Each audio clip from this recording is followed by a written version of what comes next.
जों बयनिबो थाखाय जोबोद मोजां गिबि खेबनि थाखाय गासै 6 शेड्यूल काउन्सिलनि गेजेराव बे जिथु फुटबल टुर्नामेन्ट ISPL माने BTC निफ्राय एरेन्ज खालामनाय जादों बा बड'लेण्डनिफ्राय एरेन्ज खालामनाय जादों बियो आरो बेनि थाखाय आङो साबायखर बावो जोंनि बड'लेण्डनि चिफ मानव गेदेर प्रमद बर' बिथांखौ जे बिथाङा दिनै माने बेसेबांबा गिदिर मोनसे हाबाखौ मावफुंबाय जे 10थि शेड्यूल ओनसोलखौ लानानै ज' खौसेयै बे गेलेनायनि गेजेरजों माने गोरोबलायनाय आरो बिनि उनाव गासै 6 शेड्यूल एरियाखौ लानानै खौसेयै माब्रैहाय मोनसे संबिजितनि जि खुंथाय राहा दङ खुंथाय बेबस्था दं बे बेबस्थानि गेजेरजों बोरैहाय जौगालांहोलायनो हायो गासै काउन्सिला मोनसेखौ जुदि मदद होलायो आरो गासै काउन्सिलानो जुदि इउनिफर्म माखासे पलिसि लानानै जुदि आवगायोब्ला आं सानो जोंनि हादरनि गेजेराव थानाय गुबुन गुबुन 6 शेड्यूल काउन्सिलफ्राबो दिनै गुबुन गुबुन रायजोफोरबायदि बे जायगानि सुबुंफ्रा जौगाखांनो हागोन आरो दिनै बे गेलेनाय जि टुर्नामेन्ट फाथिदों बेनि गेजेरजों जि मोनसे सोमोन्दो जागोन बे सोमोन्दोनि दारै जोंनि 10थि शेड्यूलनि जि खुंथायफोर दं बे खुंथाया खौसेयै माने बे खुंथायखौ लानानै बोरैहाय जयै फालांगिनिफ्राय लानानै रांखान्थियारि बिथिंनिफ्राय लानानै सोलोंथाइ बिथिं आरो जोंनि राव हारिमु जोंनि जिथु थुनलाइ बेफोरखौ बोरैहाय जोङो दावगालांनायाव मोनसेया मोनसेखौ मदद खालामलायनो हायो बेफोरनि गेजेरावबो गोबां माखासे बिखान्थि लानो हागोन आरो बेफोर बिखान्थिखौ लानानै खामानि मावलांबाय थायोब्ला आं सानो जे 6 शेड्यूल ओनसोलफ्राबो माने गोबां माने मा होनो गुबुनफोरबायदि आवगायलांनायाव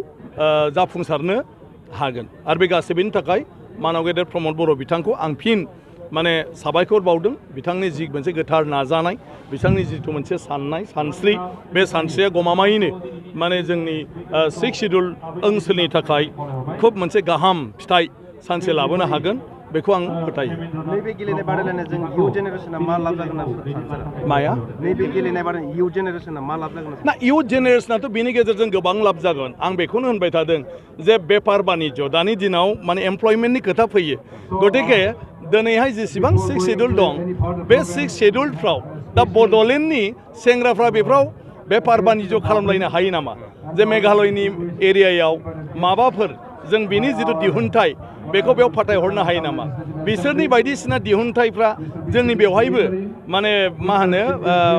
बेबायदि बेफार खालामजाथावथाव दङ नामा थिग मिज'रामाव त्रिपुरायाव बेबायदिनि बेलायाव मोनसे लामा फैगोन जोंहा सिनेमा बानायो कालचारनि मानसिफोर जे बे सिनेमाखौ जुदि बर' सिनेमाखौ मेघालयआवबो मिज'रामावबो त्रिपुरायावबो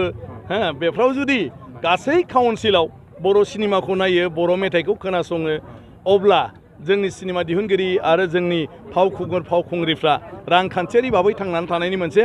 लामाखौ मोनगोन थिग बिथांमोननिखौबो जों जुदि बेवहाय नायनो हायो अब्ला बिनि गेजेरजों कालचारनि जेफोर मानसिफोर बे कालचारनि मानसिफ्राबो जथेस्थ' मुलाम्फा जागोन जोंनि रावखौ जुदि बिसोरखौबो मोनथिहोनो हानाय बुजिनो हानाय खालामोब्ला जोंनि खौरां बिलाइनिफ्राय लानानै जोंनि चेनेल आरो बिनि बादैबो बायदिसिना बिजाबफोरखौ बिथांमोनाबो